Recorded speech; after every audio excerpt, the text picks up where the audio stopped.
Hello YouTube, it's me again, and today I'm bringing you a Dollar Tree book review. I've got 5 books here with me, and they all came from the Dollar Tree, and we are going to go through them, and I'll let you know what I think of them.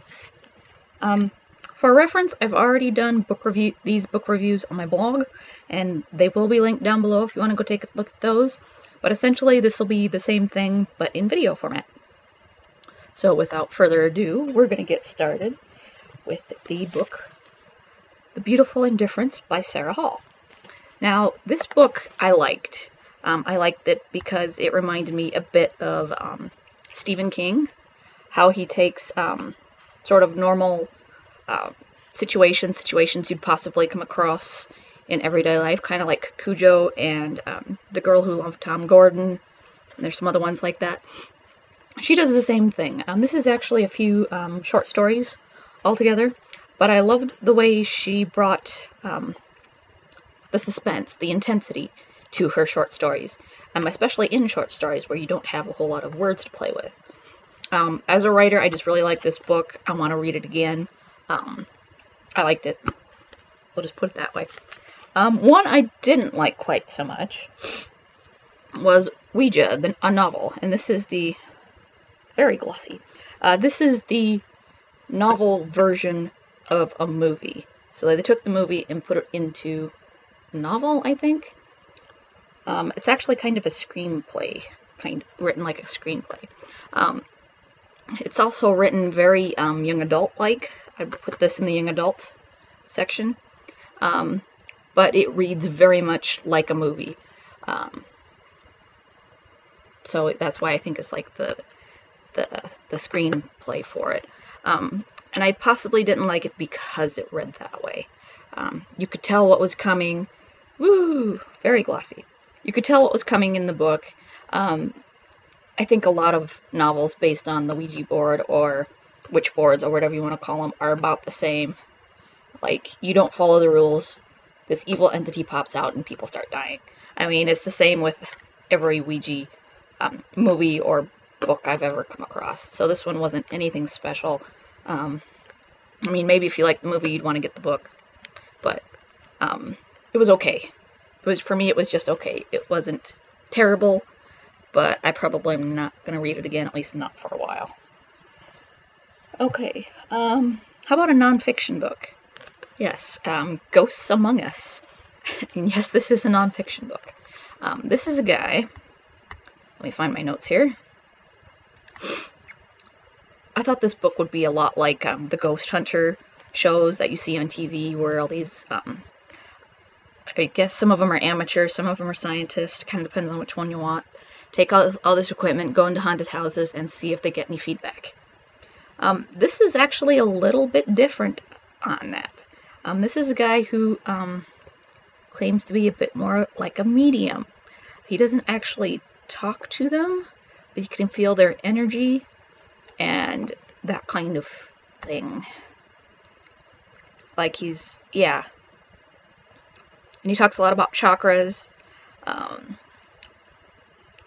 and people's auras, and how people's auras can get mixed up by evil spirits. Yeah, that's kind of where this goes, is you can see the energy that the ghosts put off, and people's auras, and the auras of the ghosts. And there's he even gives you like some basic hints on how to get started and to have cleansing your chakra and auras, and some basics about that too. It's pretty cool if you're into that kind of stuff. I've only just started. Oh, and another glossy cover. It's one of the things I'm kind of starting to read up on, is chakras and auras and stuff. But it's actually kind of interesting to see what other people do with it, or supposedly do with it. I mean, I don't know if you believe in this kind of stuff, but if you do, it's a pretty interesting book anyway. Okay, my next two are both, I guess you could call them historicals. And they're not really, well, we'll talk about this one. The Prisoner of Heaven by Carlos Ruiz Zafón. This is actually the second in a series. And it even talks even kind of talks about the first book in this book, but they talk about the first book as a book that one of the characters wrote, which is kind of interesting.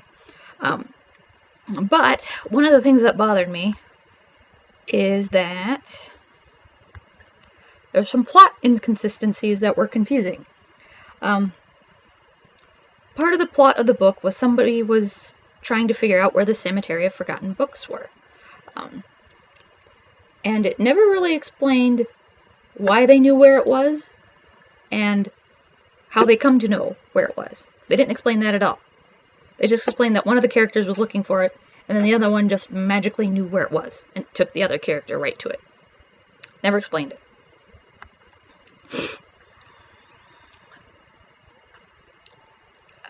Let's see.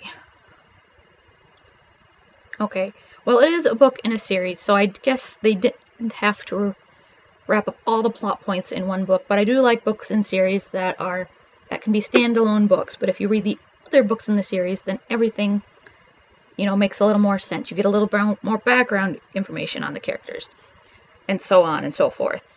So that's part of why I didn't. This wasn't a very well. I liked it, but it was just okay. I mean, it wasn't anything to write home about, I guess is what I'm trying to say. I just don't like books in a series where the plot doesn't finish. Or at least the plot introduced in the book doesn't finish. Yeah, I'll say that's pretty much it. I mean, I liked it, but I didn't like that. Yeah, the plot wasn't completely rounded out. I'll stop rambling about that now, because this book, Venom, is actually another book in a series as well. This is the first book in the series, so it doesn't have that problem of backstory of what happened in a previous book. What it does have is the problem of the plot. The main plot point carries on. It doesn't finish, so you never know what happens. But basically, this is historical fiction again. The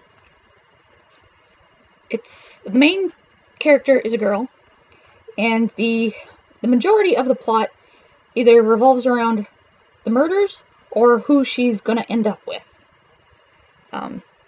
Like, for instance, she meets a struggling young artist who's apprenticed and not very well off, and she's sort of somewhere in the middle.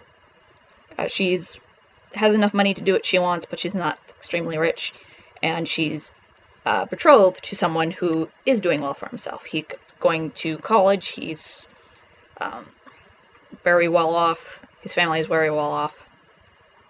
But she meets this artist, and she kind of follows him around for a while, but then he gets mixed up in some murders and some grave digging, which she's not very fond of, and then her betrothed comes back home, and there's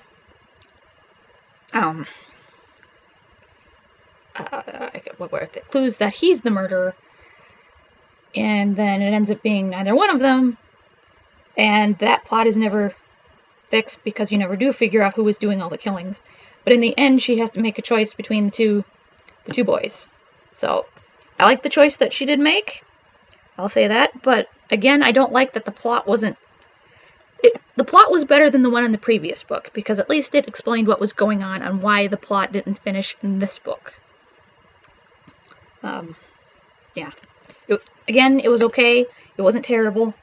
I did quite like it, and I might even look into finding the sequel for this, which I believe is Belladonna. So that's kind of where this is going, is Venom and Belladonna, both poisons, I guess. Anyway, that is what I have been reading from the Dollar Tree. These are all Dollar Tree books. I got them all for $1. For the most part, they're all pretty much worth $1. I just don't know if they were full price.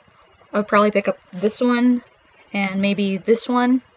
But the others, and possibly this one. But these other two, I'm not sure if I would or not again. But anyway, those are 5 Dollar Tree book reviews for you.